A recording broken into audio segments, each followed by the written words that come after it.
Ben ritrovati, buongiorno, siamo in Fiera Agricola Tech. All'interno di Fiera Agricola andiamo a presentare oggi il report di Veneto Agricoltura sull'andamento del settore agroalimentare del Veneto del 2022. Con noi l'assessore all'agricoltura della Regione del Veneto Federico Caner, che ringraziamo di avere qui con noi, Nicola Dell'Acqua, direttore di Veneto Agricoltura, e Alessandra Liviero, direttore dell'Osservatorio Economico Agroalimentare di Veneto Agricoltura. Partiamo proprio da Alessandra, alla quale chiediamo di cominciare a fare un quadro della situazione sull'andamento appunto dell'agricoltura veneta nel 2022. Buongiorno. Allora, l'agricoltura veneta nel 2022 è stata caratterizzata principalmente da due particolari eventi: l'aumento dei prezzi generalizzato dovuto alla situazione che tutti conosciamo appunto internazionale, e dalla siccità, che ha caratterizzato più o meno stabilmente tutta l'annata. Ciò nonostante, proprio per via dell'aumento dei prezzi, la produzione lorda è stata in aumento. Il valore della produzione si è attestato a 7,7 miliardi di euro. Questi sono valori, diciamo, calcolati da noi di Veneto Agricoltura, e quindi con un aumento rispetto al 2021 del 18%. Diciamo, sono valori che hanno visto questo forte incremento nel valore della produzione, ma non dimentichiamo che anche i prezzi, i costi dei fattori produttivi per le aziende agricole sono aumentati. Di conseguenza questo non vuol dire una maggiore remunerazione, una maggiore redditività per le imprese. Le imprese, a seconda del comparto, hanno avuto chi più chi meno la redditività a seconda appunto del settore. Alcuni sono andati un po' meglio, altri peggio. Segnalo l'andamento della bilancia commerciale, che quest'anno per la prima volta dopo 3 anni è andata in perdita. Il saldo è stato negativo per 687 milioni di euro, con le importazioni che sono aumentate quasi il doppio rispetto alle esportazioni. Questo proprio per la tipologia dei prodotti che importiamo ed esportiamo, e per questo aumento consistente dei prezzi che c'è stato. E per quanto riguarda le imprese? Le imprese, diciamo, abbiamo avuto una diminuzione che è costante, il trend si mantiene quello che c'è stato nel corso degli ultimi anni, meno 1,8%, in linea con quella che è la media nazionale. Sono in aumento comunque le società di capitali, siamo attorno al 4% circa, e comunque continua. Dato positivo, perché è indice della maggior strutturazione che continua ad avere l'agricoltura veneta. Continuano a diminuire le ditte individuali, che anche quest'anno hanno segnato un calo anche più alto rispetto allo scorso anno di oltre il 2%, che rappresentano comunque l'80% della nostra imprenditoria veneta. Allora, con Alessandra torneremo poi nello specifico a vedere quali sono i settori che sono andati meglio e quali sono andati peggio. Nicola Dell'Acqua, direttore di Veneto Agricoltura, chiedo subito, appunto, in questa situazione abbiamo capito sia per quanto riguarda la questione climatica, per quanto riguarda la congiuntura, ovviamente, che sappiamo politica internazionale, l'agricoltura veneta comunque ha tenuto. Come Veneto Agricoltura si è posta nei confronti degli agricoltori? Sì, buongiorno a tutti. Allora, è vero che ha tenuto, ma ci sono chiari e scuri e non li dobbiamo nascondere. Abbiamo tenuto perché sono aumentate le produzioni lordo-vendibili. L'agricoltura, lo dicevamo l'anno scorso, anche quest'anno ha assorbito dipendenti che altre crisi di altri settori hanno avuto. Spesso l'agricoltura è un polmone per le assunzioni, quindi i 60.000 dipendenti in più che abbiamo avuto, ricordo che parlo di dipendenti, quindi non parlo di partite IVA, quindi di gente che riceve stipendi e salari e che quindi alla fine del mese riesce a portare soldi a casa, insomma sono aumentati sempre in agricoltura. Però questo è un dato che deve essere visto con l'altro dato di una crisi invece industriale e commerciale importante. Però l'agricoltura, l'abbiamo detto, deve fungere questo essere di materasso alla disoccupazione. Diceva prima la dottoressa Liviero in maniera giusta un altro, diciamo, aspetto scuro, l'aumento dei costi di produzione, e non sfuggirà a nessuno che dopo 3 anni la bilancia commerciale è stata negativa. Cosa vuol dire? Vuol dire che abbiamo avuto l'ennesima conferma che le importazioni, le materie prime che importiamo e che non, o forse abbiamo abbandonato di produrle in Italia, ma che continuiamo a importare dall'estero, questa volta ci hanno fatto saltare il bilancio che, visto da un punto di vista nazionale, dovrebbe essere la più grande attenzione. Ma in queste, sappiamo tutti che in queste produzioni, in queste materie prime, c'è il discorso energetico, dove l'agricoltura potrebbe fare la sua parte e sta cominciando a farla. Poi c'è il discorso dei prodotti che invece quell'agricoltura non riesce italiana a sopperire, no? I concimi, i trattamenti e quant'altro. Però ci sono agricoltori che hanno pensato, e Veneto Agricoltura con la Regione Veneto sta pensando anche ad attivare un nuovo sistema di agricoltura, che è la famosa agricoltura conservativa flessibile, che in questo momento potrebbe essere ancora più redditizia per l'Italia, perché con alti valori di vendita, meno prodotti usi, per ottenere il risultato probabilmente la redditività aumenta. E abbiamo visto anche oggi qui in Fiera Agricola che tante sono le macchine che si stanno puntando su questa cosa. Quindi cosa fa Veneto Agricoltura? Qual è l'ordine della regione che Veneto Agricoltura sta facendo? Sta sperimentando in tutte le sue aziende agricole. Quest'anno il 50% di tutte le aziende agricole della regione fanno agricoltura conservativa, per dare alle associazioni degli agricoltori ulteriori dati. Cerchiamo di andare a guardare la redditività delle imprese e non solo la produzione lorda vendibile. Assessore Caner, abbiamo visto l'agricoltura appunto regge nonostante la crisi, i veneti come sempre si stanno rimboccare le maniche, ma si parla anche molto di innovazione e in questa fiera stiamo parlando di questo. Queste sono le sfide del presente ma anche del futuro in questo momento. Buongiorno a tutti, innanzitutto indubbiamente le sfide del futuro sono legate al tema della ricerca, dell'innovazione tecnologica. La fiera, l'Agritech è fondamentale per questo, è un momento anche di incontro, anche per scambiare buone pratiche, per riflessioni, per vedere cosa il mondo oggi offre in termini anche di tecnologia, e l'agricoltura del futuro sicuramente pone le proprie basi su queste tematiche. Devo dire però, facendo un bilancio ovviamente del 2022, ascoltando anche i dati che ho letto e che non vado a citare perché non è il mio compito sciorinare i dati, ma capire cosa funziona e cosa non funziona, o meglio è migliorabile all'interno dell'agricoltura veneta. Ci sono alcuni settori che secondo me devono essere un attimo rivisti e fare alcune riflessioni. Devo dire che l'annata è stata positiva, i numeri lo dimostrano, anche se più che altro più nei valori francamente che non nelle quantità, per le motivazioni che sono state dette, però dobbiamo capire come ragionare su alcune tematiche fondamentali, e penso al tema dell'ortofrutta in particolare.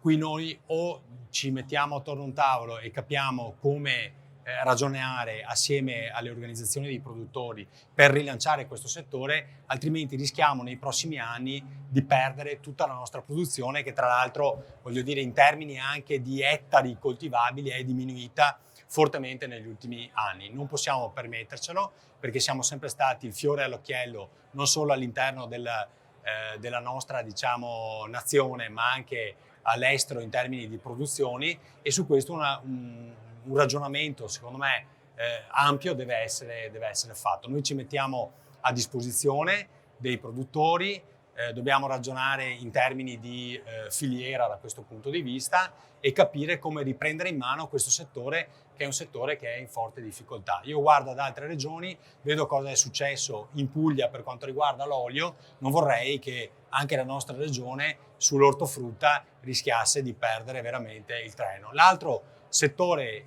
secondo me che va rivisto e considerato strategico è la zootecnia, sia per quanto riguarda latte che carne. Io l'ho detto anche al Ministro, dobbiamo fare un ragionamento su questo, se consideriamo ancora strategico questo settore per il Paese e in particolare per la nostra regione. Io credo di sì, e quindi devono essere messe in campo tutte quelle azioni che ci consentano di essere ancora competitivi e soprattutto far sì che le nostre aziende continuino a essere remunerate, perché il tema è questo. Noi possiamo pensare a numeri, no, in termini di produzione, di valore e quant'altro, ma alla fine alle nostre aziende agricole continua a convenire a produrre o meno, qual è la redditività delle nostre aziende, perché altrimenti è ovvio che il futuro rischia di essere in crisi, soprattutto su alcuni settori. Ecco, è ovvio che se io guardo il panorama della regione e guardo in generale le produzioni e i valori, posso dire che l'agricoltura nostra è sana, ma se poi guardiamo nello specifico alcune tematiche, vediamo che ci sono delle luci e delle ombre. Noi dobbiamo concentrarci a livello politico e ovviamente anche organizzativo, assieme alle associazioni di categoria, assieme ai produttori stessi, per migliorare quei settori dove eravamo forti e dove francamente oggi rischiamo di perdere quella competitività che deve invece continuare a essere tenuta e raggiunta. A proposito delle associazioni di categoria di produttori, ne abbiamo molte qui presenti in sala, io vorrei lasciare a loro la parola per delle osservazioni. L'assessore appunto ha sottolineato in particolare 2 criticità, quindi chiedo a voi se appunto avete voglia di fare delle osservazioni. Passo subito la parola a Gian Michele Pasterini, Presidente regionale CIA. Sì, grazie. Sì, grazie dell'invito, un momento importante perché ci consegna quella che è un po' l'andamento dello stato dell'agricoltura veneta, che poi è sulla scia un po' di quello che è l'andamento dell'agricoltura in generale. Io vorrei cominciare da un ragionamento. Dovremmo probabilmente cominciare a smettere di parlare di margine di PLV, no, lordo, e cominciare a parlare di margine operativo netto. Perché gli agricoltori sono fatti così, cioè tirano il cassetto e guardano a fine anno quanti soldi sono rimasti. E oggi purtroppo i conti non tornano. Non tornano perché probabilmente ci stiamo affacciando ad un momento di difficoltà rispetto ai cambiamenti climatici. Abbiamo capito, serviva una guerra per farci capire che probabilmente dovevamo comunque preservare degli asset nazionali, penso a livello energetico, ma penso anche con gli approvvigionamenti, ad esempio del mais. Noi oggi in Veneto, quest'anno per la prima volta in Veneto siamo rimasti senza acqua. Io, se da quando avevo 18 anni all'esame mi avessero detto immagina il Veneto senza neve e senza acqua, avrei riconsegnato il foglio bianco al professore e avrei detto guardi professore, probabilmente lei ha qualche problema di stabilità. No, è successo. Questo cosa vuol dire? Vuol dire che anche una produzione strategica, proprio tornando al ragionamento dell'assessore, che è la zootecnia da latte e da carne veneta, va in difficoltà, cioè i conti non tornano più, perché è vero che il mais comunque remunera, è vero che però abbiamo avuto i costi di produzione che sono stati altissimi, ma è altrettanto vero che chi deve utilizzare poi quel mais lì per darlo a mangiare agli animali non sta più sulla bilancia. Non puoi più rincarare più del dovuto perché il consumatore, anche il consumatore è in contrazione, non è che se tu puoi rincarare a prescindere. Quindi un ragionamento. E qui vengo al ragionamento che si faceva anche prima rispetto al senso di questa fiera, cioè quali sono gli strumenti che dovrò mettere in campo da qui in avanti? Beh, probabilmente sicuramente una riorganizzazione del sistema, della filiera, un miglior utilizzo di quelle che sono le nuove tecniche tecnologiche, dalle new breeding technology, questa cisgenesi, no, della quale tutti noi ogni volta abbiamo un senso di pudore nel parlarne, però dobbiamo cominciare anche a parlare della possibilità di avere delle ibridazioni diverse, uno studio sul territorio e soprattutto un'applicazione scientifica che non è stata fatta.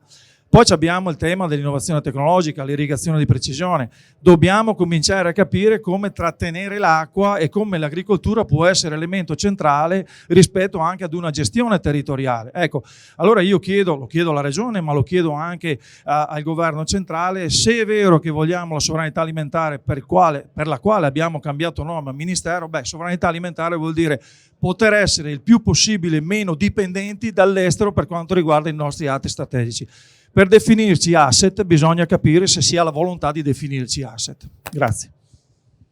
Grazie mille. Chiamo anche Marina Montedoro, direttore regionale di Coldiretti.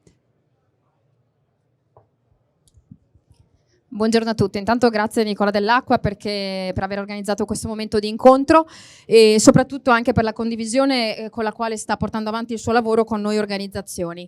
C'è da dire una cosa, oggi ci troviamo nella prima edizione di questa fiera che nei fatti intervalla la Fiera Agricola di Verona ed è orientata proprio all'agritech, cioè all'innovazione. L'innovazione è fondamentale. Prima il nostro assessore diceva, e condivido l'affermazione che ha fatto, cioè che il Veneto è una regione agricola che deve puntare ancora su quelle che era il suo core business.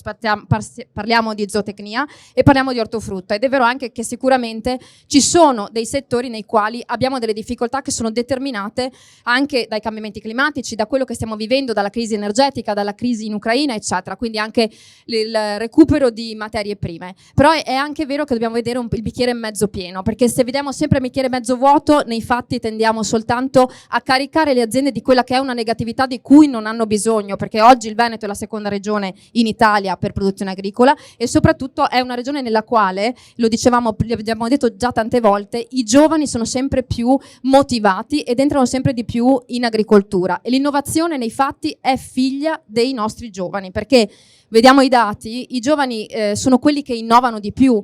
L'assessore non l'ha detto, non sono qui per parlare di dati, ma io credo che invece li dobbiamo dire, anche per dire che lavoro sta facendo Regione Veneto proprio per favorire l'ingresso degli giovani agricoltori in agricoltura. Nell'ultimo quinquennio ben 2000 sono state le aziende agricole nate di giovani agricoltori, che sono state premiate tra l'altro dai fondi PSR, e nella nuova programmazione Regione Veneto, ascoltando quelle che sono state le istanze delle organizzazioni, in particolare io lo dico di Coldiretti perché per noi i giovani sono ciò su cui dobbiamo puntare, nei fatti destinerà 180 milioni sugli 825 a disposizione del PSR proprio per le misure a favore dei giovani imprenditori, e sono loro che portano innovazione, ed è la direzione che noi dobbiamo prendere. Oggi l'agricoltura veneta, l'agricoltura italiana in realtà è innovazione, distintività e tradizione, perché senza questi tre elementi nei fatti noi non possiamo essere competitivi sui mercati. Lo diciamo sempre, siamo in pochi, abbiamo una SAU che è ridotta perché l'Italia è questo fazzoletto di terra, il Veneto altrettanto, ma puntando su quelle che sono le nostre specificità possiamo rimanere competitivi sui mercati proprio grazie alla distintività.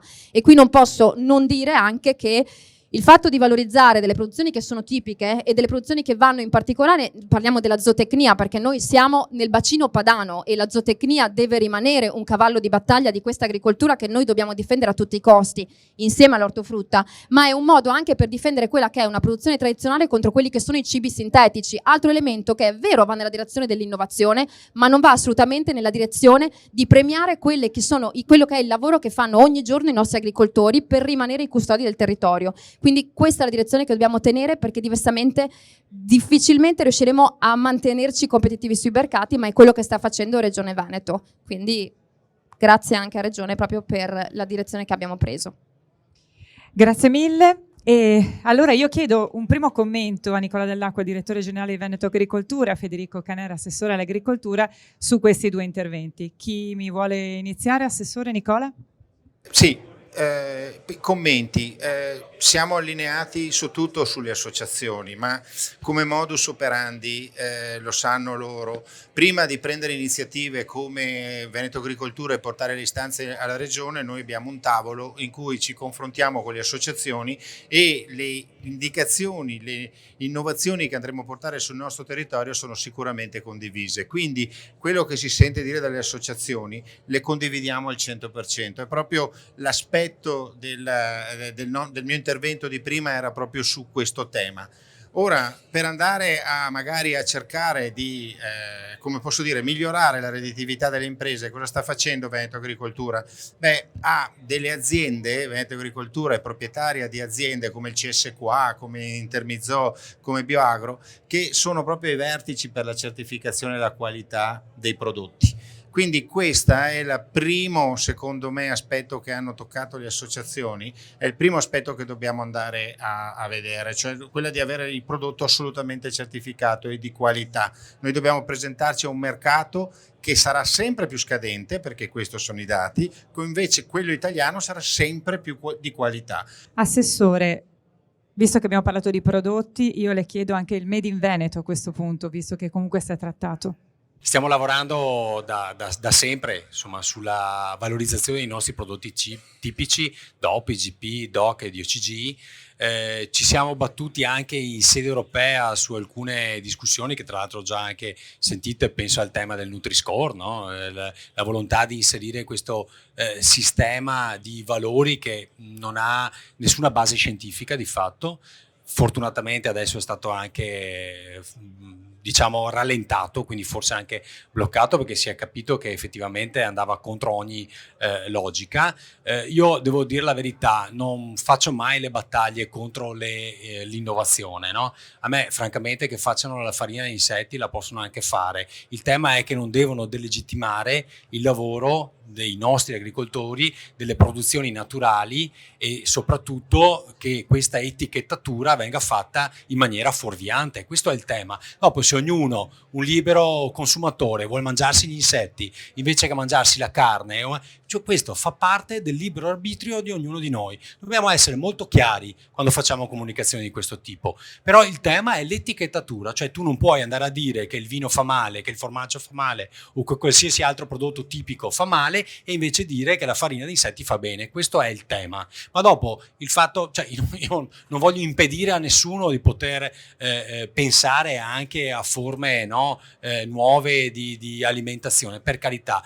Lavoriamo invece sul tema dell'innovazione tecnologica, che secondo me è fondamentale, e la ricerca in particolare, perché alcune tematiche, penso alla viticoltura ma come a tante altre, le possiamo combattere proprio per effetto del cambiamento climatico soltanto se utilizziamo anche la ricerca e l'innovazione. E partiamo proprio dai prodotti, quindi chiedo ad Alessandra Liviero se ci continua a parlare di numeri, in particolare quali sono i settori che sono andati bene e quali sono i settori che sono andati male. Bene, allora, come appunto si diceva prima, fra i settori un po' più in scuro c'è proprio l'allevamento. Sono stati sotto gli occhi di tutti l'aumento dei prezzi del latte, per dire, in media nel 2022 è aumentato del 25%, però la redditività delle imprese in questo caso è calata. Se noi abbiamo provato a fare un po' di conti, andando a vedere il medesimo dato, gli allevamenti, la produzione lorda vendibile è del più 18% se la consideriamo a prezzi correnti. Se la consideriamo a prezzi costanti, ossia applicando i prezzi dello scorso anno, siamo a meno 5%. Questo vuol dire che il settore è non ha remunerato, l'aumento dei prezzi non ha remunerato le imprese. Quest'anno l'80% della nostra produzione di latte va in produzione di formaggi, 60% dei quali prodotti DOP, formaggi DOP. Negli anni scorsi, per via del Covid, il grosso della produzione di latte, che non trovava sbocco nei formaggi freschi, è andato a stoccare, cioè il formaggio è diventato una forma di stoccaggio del latte. Quest'anno, con il termine infatti del Covid, si vede benissimo, la produzione di formaggi è calata. Abbiamo cali consistenti nella produzione di grana padano, di montasio, di piave, i formaggi nostri tipici veneti. Al contempo però sono riaumentate le produzioni di prodotti freschi, mozzarelle, stracchini e così via. Ciò nonostante, appunto, come dicevo prima, il valore non è aumentato sì, ma non quel che bastava per remunerare correttamente le imprese del settore. Altro comparto che è andato male quest'anno, i cereali. Le grandi colture estensive tipiche del Veneto, soia, mais, hanno avuto cali delle rese del 20-30%. Quelle ovviamente che non sono state irrigate. L'irrigazione ovviamente è un costo aggiuntivo per l'azienda. Irrigare costa e non tutte le aziende hanno la possibilità di sostenere questi costi, e quindi ci sono sobbarcate una diminuzione delle rese in queste che sono le principali produzioni dell'agricoltura veneta.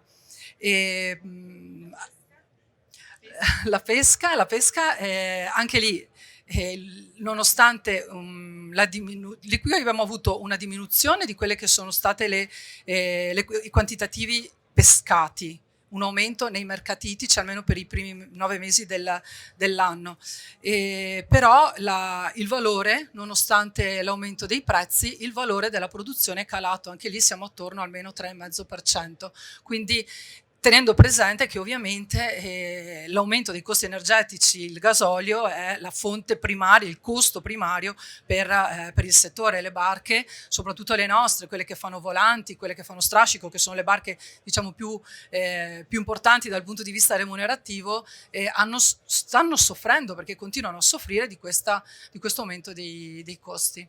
Io volevo sentire appunto le altre associazioni, quindi chiamo qui Paolo Ferrarese, vicepresidente regionale di Conf Veneto.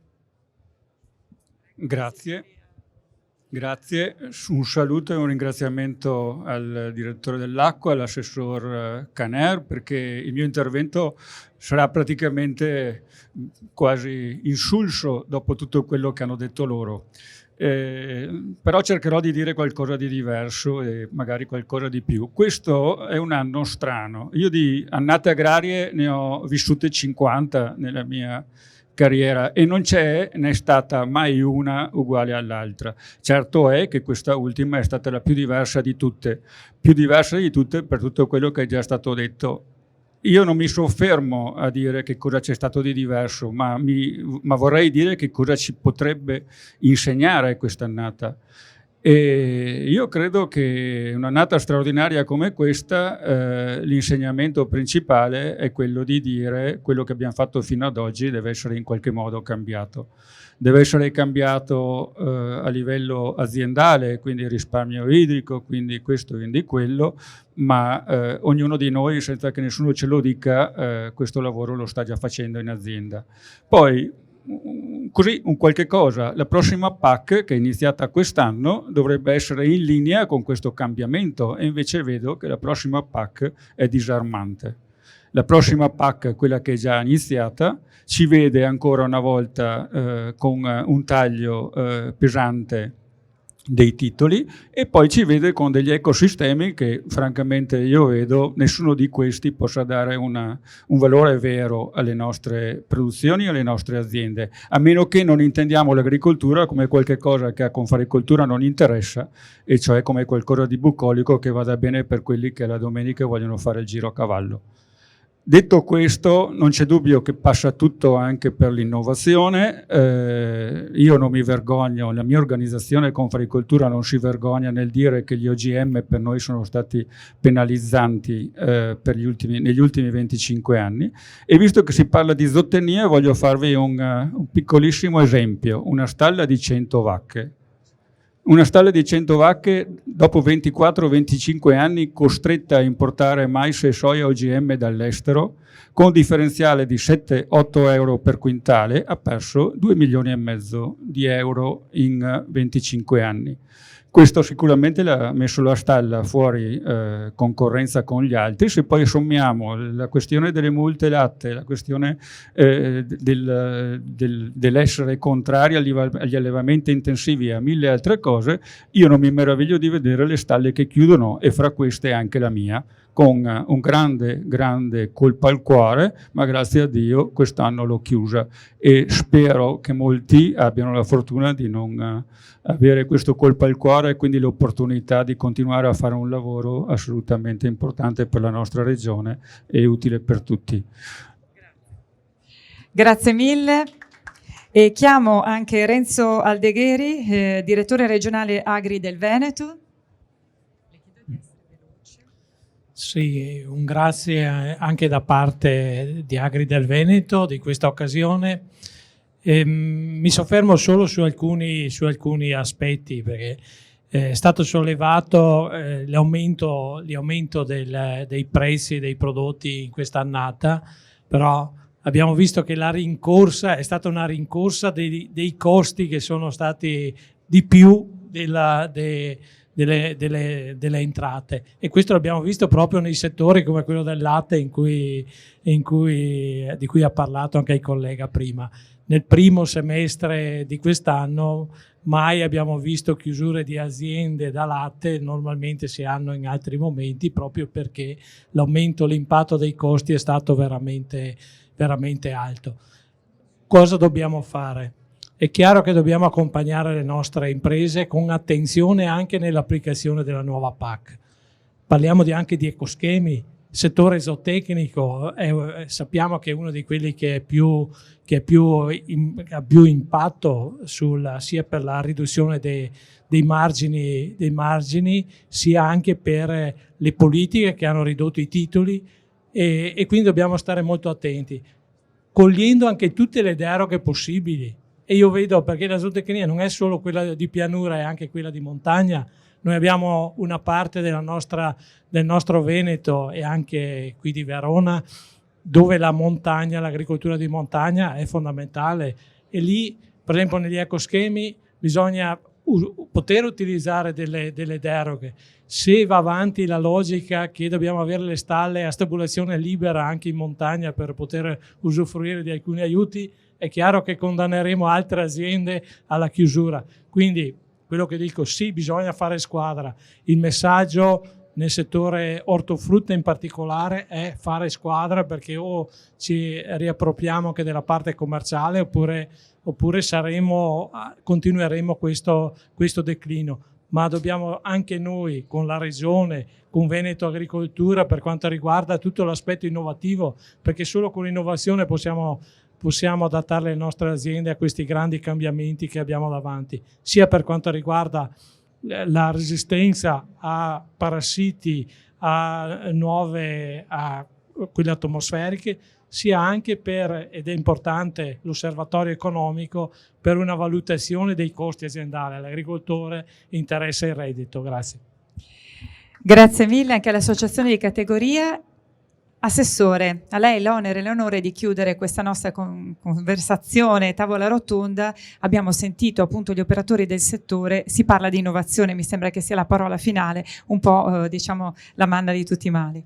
Sì, grazie. Innanzitutto ringrazio l'associazione di categoria, perché tutti e 4 gli interventi diciamo che sono stati molto chiari su quelle che sono anche le esigenze e le prospettive. Devo dire che in particolare sul settore zootecnico mi soffermo un attimino su questo. La Regione Veneto ha cercato di difendere questa situazione nel piano strategico nazionale, però purtroppo vediamo che anche il tema della convergenza interna, no, ha portato proprio a livello di direttive europee purtroppo verso questa visione, e quindi noi regioni, in particolare la Regione Veneto e anche la Regione Lombardia e Emilia, che sono le 3 regioni diciamo della pianura padana che più vivono il settore zootecnico, hanno fatto di tutto per poter tenere diciamo viva questa anche tradizione insomma legata alla zootecnia. Ho chiesto al nuovo ministro che ci sia un piano strategico specifico per la zootecnia, perché altrimenti ciò che ci siamo detti effettivamente ci porterà purtroppo a chiudere molte stalle, sia per quanto riguarda il latte che per quanto riguarda la carne. Chiudo dicendo che il tema del cambiamento climatico ci è molto chiaro. Su questo dobbiamo fare anche interventi sul tema dell'acqua. Penso al lavoro con i consorzi di bonifica, abbiamo portato anche una delibera in giunta per creare un coordinamento. È ovvio che auspichiamo molto anche sui fondi nazionali, perché questa sarà la vera sfida del futuro, quindi la creazione di bacini di raccolta per poter immagazzinare acqua quando ce n'è anche troppa e poterla gestire quando saremo in difficoltà. Questo è un tema fondamentale, così come anche, adesso non entro sul tema dell'OGM, ma penso alla questione della cisgenetica, quella assolutamente sì, è possibile affrontarla. Su questo dovremo lavorare tutti assieme, perché penso sia il futuro. Grazie Assessore, allora buon lavoro a tutti, buon lavoro alle associazioni, grazie a Veneto Agricoltura, direttore generale, grazie ad Alessandra Liviero, e noi ci fermiamo qui e buon lavoro a tutti.